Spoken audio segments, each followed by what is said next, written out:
ഒരു ഗ്ലാസും ഈ ഒരു മഞ്ഞ ടോയും വെച്ചിട്ട് ഇംഗ്ലീഷ് പഠിച്ചാലോ? ഗ്ലാസും ഇതൊക്കെ വെച്ചിട്ട് എങ്ങനെ ഇംഗ്ലീഷ് പഠിക്കുന്നോ നിങ്ങൾ ആലോചിക്കുന്നുണ്ടാവുക അല്ലേ? അങ്ങനെ സംശയമുള്ളവരാണെന്നുണ്ടെങ്കിൽ വീഡിയോ തുടർന്ന് കാണുക. Welcome to my video. This is Shiju Thomas. ഇന്ന് നമ്മളിൽ പലർക്കും പലപ്പോഴും തെറ്റിപ്പോകുന്ന അല്ലെങ്കിൽ കൺഫ്യൂഷനുള്ള ഒരു സംഭവമാണ് നമ്മളെന്താണ് ഇൻ ദ അല്ലെങ്കിൽ അറ്റ് ദ, ഓൺ ദ അല്ലെങ്കിൽ behind, beside, under, in front of, in left of, right of അങ്ങനെയൊക്കെ പറയുന്ന സമയത്ത് നമുക്ക് പലപ്പോഴും കൺഫ്യൂഷൻ വരുന്നൊരു സംഭവമാണത് അല്ലേ? ഇന്നാണോ ഓണാണോ അറ്റാണോ എന്നൊക്കെ ഉള്ളത്. അപ്പോൾ ഈ ഗ്ലാസും ഈ ഒരു ടോയും വെച്ചിട്ട് നമ്മൾ എന്ത് പഠിക്കാൻ പോവാണ്? എന്താണ് ഇന്ന്, എന്താണ് അറ്റ്, എന്താണ് ഓണ്, എന്താണ് ബിഹൈൻഡ്, ബിസൈഡ് എന്നൊക്കെ ഉള്ളത് നമ്മൾ വളരെ സിമ്പിളായിട്ട് ഇത് വെച്ചിട്ട് മനസ്സിലാക്കാൻ പോവാണ്. അപ്പോൾ അത് മനസ്സിലാക്കി കഴിഞ്ഞാൽ നമ്മൾ ഏത് അവസ്ഥയിലാണുള്ളത് ആ സാഹചര്യത്തിനനുസരിച്ചിട്ട് ഇത് കാര്യം ചിന്തിച്ചാൽ നമുക്ക് ഇന്നാണോ ഓണാണോ അറ്റാണോ ഒക്കെ നമുക്ക് വളരെ എളുപ്പത്തിൽ പറയാൻ സാധിക്കും. Welcome to my video. ഈ ചാനലിലെ വീഡിയോസ് ആദ്യമായിട്ടാണ് നിങ്ങൾ കാണുന്നുണ്ടെങ്കിൽ ഈ ചാനലിൻ്റെ പേര് നേരെ കാണുന്ന ഒരു ചുമന്ന കളറുള്ള സബ്സ്ക്രൈബ് എന്ന ബട്ടൺ ഉണ്ട്. ആ ബട്ടൺ ഞെക്കിയിട്ട് സബ്സ്ക്രൈബ് ചെയ്യുക. അപ്പോൾ നിങ്ങളുടെ വിലയേറിയ അഭിപ്രായങ്ങളും നിർദ്ദേശങ്ങളൊക്കെ അറിയിക്കുക. ഇപ്പം നമ്മൾക്ക് പറയുകയാണ്, ഫസ്റ്റ് നമ്മൾക്ക് പറയുകയാണ് ഇന്ത എന്ന് പറയണത്. ഇന്ത എന്ന് പറഞ്ഞു കഴിഞ്ഞാൽ ഇപ്പോൾ ഈ ഒരു വസ്തു ഈ ഗ്ലാസിൻ്റെ ഉള്ളിലാണെന്നുണ്ടെങ്കിൽ അതിനാണ് നമ്മൾ പറയുന്നത് ഇന്ത. ഗ്ലാസിൻ്റെ ഉള്ളിലാണെന്നുണ്ടെങ്കിൽ ഇന്ത. നമ്മളിപ്പോൾ എന്താ പറയുക, കാറിൻ്റെ ഉള്ളിലാണ്, ഓട്ടോറിക്ഷയുടെ ഉള്ളിലാണ്, അല്ലെങ്കിൽ റൂമിൻ്റെ ഉള്ളിലാണ്. അപ്പോൾ നമ്മൾ പറയും in the class, in the rickshaw, in the car, in the room. മനസ്സിലായി? അപ്പോൾ ഇന്ത എന്ന് പറഞ്ഞാൽ നമ്മൾ ഉള്ളിലാണ്. ഇപ്പം നമ്മളിത് പുറത്താണെന്ന് വിചാരിക്കുക. ഇങ്ങനെ ഇപ്പോൾ ഇത് പുറത്ത് മുകളിലാണ് അല്ലെങ്കിൽ പുറത്താണ്. അപ്പോൾ നമ്മൾ എന്ത് പറയും? On the. മനസ്സിലായോ? On the. ഇപ്പോൾ ഈ സംഭവം ഇതിൻ്റെ അടിയിലാണെന്നുണ്ടെങ്കിൽ നമ്മൾ എന്ത് പറയും? അടിയിലാണെങ്കിൽ നമ്മൾ പറയും അണ്ടർ. അടിയിലാണെങ്കിൽ അണ്ടർ. ഇവിടെ തൊട്ടടുത്താണെന്നുണ്ടെങ്കിൽ ബിസൈഡ്. ഇനി ഇവിടെ ബാക്കിലാണെന്നുണ്ടെങ്കിൽ കാണാൻ പറ്റില്ല, ബാക്കിലാണെന്നുണ്ടെങ്കിൽ നമ്മൾ എന്ത് പറയും? ബിഹൈൻഡ്.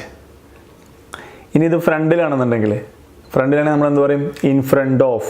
ഇതിപ്പോൾ കുറച്ച് റൈറ്റ് സൈഡിൽ കുറച്ച് അടുത്താണെന്നുണ്ടെങ്കിൽ നമ്മൾ എന്ത് പറയും? To the right of. To the right of. അല്ല നേരെ മറിച്ച് ഗ്ലാസിൻ്റെ കുറച്ച് ലെഫ്റ്റിലാണെങ്കിൽ നമ്മൾ എന്ത് പറയും? To the left of. മനസ്സിലായോ? ഇപ്പോൾ കാര്യങ്ങൾ in, on, behind, under, to the right of, to the left of. ഇത്രയും കാര്യങ്ങൾ മനസ്സിലായാ?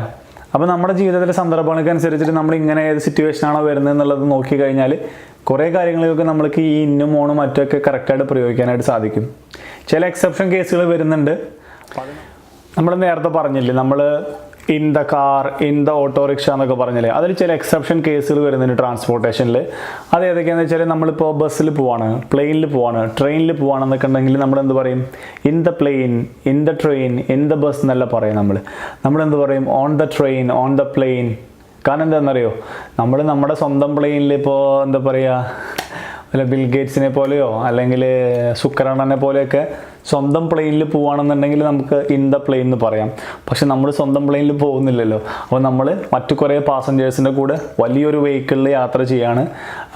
അങ്ങനെ ഒരു ഗ്രൂപ്പായിട്ട് അല്ലെങ്കിൽ അങ്ങനെ പോകുന്നൊരു സാഹചര്യത്തിലാണെന്നുണ്ടെങ്കിൽ നമ്മൾ ഇന്ദാന് പകരം ഓൺ ദ എന്നാണ് പറയുക. പക്ഷെ നമ്മുടെ സ്വന്തം പ്ലെയിനാണ്, സ്വന്തം ട്രെയിനാണെന്നുണ്ടെങ്കിൽ നമുക്ക് ഇന്ദാന്ന് ധൈര്യമായിട്ട് പറയാം.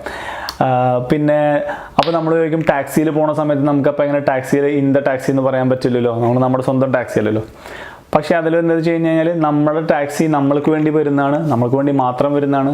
ഇവൻ ആ ഡ്രൈവർ പോലും നമ്മുടെ ആവശ്യത്തിന് വേണ്ടി മാത്രം വരുന്നതാണ്. അപ്പോൾ അതുകൊണ്ട് നമ്മൾക്ക് ഇൻ ദ ടാക്സി എന്ന് പറയാം. പക്ഷേ പബ്ലിക് ട്രാൻസ്പോർട്ടിലെല്ലാതും മിക്ക സമയത്തും നമ്മൾ ഓൺ ദ എന്നാണ് യൂസ് ആക്കുന്നത്. അപ്പോൾ ഇതൊരു ചെറിയ എക്സെപ്ഷനാണ്. സാധാരണഗതിയിൽ നമ്മൾ എന്താ പറയുക, ഉള്ളിലിരിക്കുകയാണെന്നുണ്ടെങ്കിൽ ഇന്ദ എന്നാണ് പറയേണ്ടത്. അപ്പോൾ ഇങ്ങനെ ചില കേസുകളിൽ അങ്ങനെ ഓൺ ദ എന്ന് യൂസ് ചെയ്യുന്നുണ്ട്.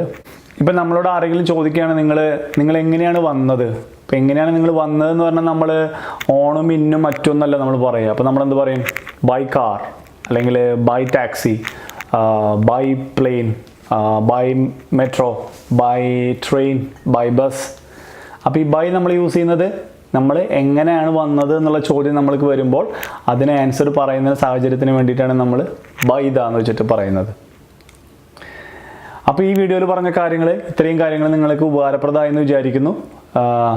അപ്പോൾ ഇനിയും ഉപകാരപ്രദമായിട്ടുള്ള വീഡിയോകളായിട്ട് വീണ്ടും കാണുന്നവരേക്കും എല്ലാവർക്കും നന്ദി, നമസ്കാരം. അപ്പോൾ സബ്സ്ക്രൈബ് ചെയ്യാത്തവരാണെന്നുണ്ടെങ്കിൽ സബ്സ്ക്രൈബ് ചെയ്യാൻ മറക്കരുത്. എന്തെങ്കിലും കമൻറ്റ് നിർദ്ദേശങ്ങളൊക്കെ ഉണ്ടെങ്കിൽ തീർച്ചയായിട്ടും അറിയിക്കുക. അപ്പോൾ അതിനനുസരിച്ചുള്ള കൂടുതൽ മാറ്റങ്ങളൊക്കെ വരുത്തിയിട്ട് കൂടുതൽ ഉപകാരപ്രദമായിട്ട് വീഡിയോകളായിട്ട് വീണ്ടും കാണുന്നവരേക്കും this is Shiju Thomas signing off. Take care. By.